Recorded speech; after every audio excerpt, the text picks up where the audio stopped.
తమ్ముడు సాయంత్రం వచ్చి నీ శాలరీ తీసుకెళ్ళి. సరే అన్న. సరే చెల్లి, ఈ రోజు అన్నకి శాలరీ ఇస్తానన్నారు, సాయంత్రం రెడీ అయిపో, బర్త్డేకి డ్రెస్ తీస్తాను. అన్నా చెప్పండి. అదే శాలరీ ఇస్తానన్నారు కదా. థ్యాంక్ యూ సో మచ్ అన్న. హలో చెల్లి, శాలరీ ఇచ్చేసారు, నువ్వు రెడీ అయిపోయావా?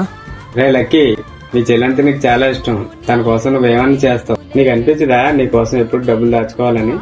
అంటే నీకు ఉండదా డబ్బులు దాచుకోవాలని, ఖర్చు పెట్టుకోవాలని, ఫ్రెండ్స్ తో తిరగాలని? ఇంకెన్ని రోజులని మీ చిన్న అలా చూసుకుంటూ ఉంటావు. ఏదో ఒక రోజు తను పెళ్లి చేసుకుని వెళ్ళిపోవాల్సిందే కదా. అప్పుడే చేస్తావు. నాకు తెలుసు అన్న తను వెళ్ళిపోతుందని, అందుకే తను నేను అలా చూసుకుంటాను. తను కేవలం ఒక చెల్లిలా కాదు, ఒక అమ్మలా చూసుకుంటుందన్న. నా కళ విషయానికి వస్తే తను బాగా చదువుకుని మంచి పొజిషన్కి వెళ్ళాలన్నా, తనకి మంచి సంబంధం తెచ్చి తన పెళ్లి చాలా గ్రాండ్ గా చేయాలన్నా, అదే నా కోరిక. ప్రతి అన్నని ఇలా ఆలోచిస్తూ ఉంటే ప్రతి చెల్లి చాలా సంతోషంగా ఉంటది.